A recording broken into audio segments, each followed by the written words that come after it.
Bonjour les investisseurs, alors aujourd'hui petite vidéo pour vous prévenir voilà, de faire très attention à quelque chose en fait, faire très attention à ne pas être sous-leveragé.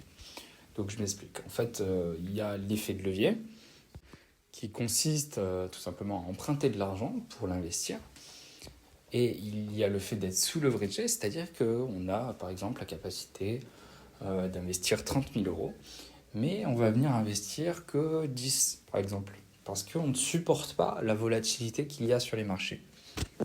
Il faut faire très attention à ça, parce que certaines personnes, par exemple, vont vouloir faire très attention au rendement qu'ils vont avoir lors de leur investissement. Voilà, ils veulent qu'il y ait un rendement élevé et tout ça.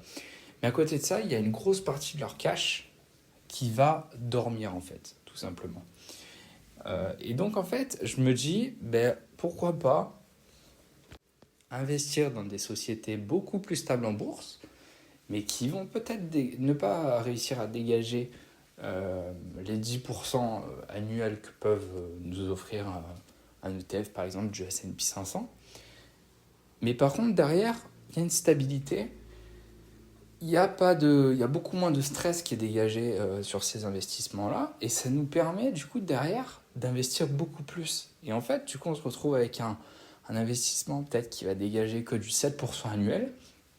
Mais derrière, par contre, la grosse différence, c'est qu'on va pouvoir placer beaucoup plus. Et en fait, l'un dans l'autre, au final, il y a de grandes chances qu'avec cet investissement qui sous-performe le marché, et ben, en fait, vous dégagez plus d'argent que si vous aviez investi dans le S&P 500.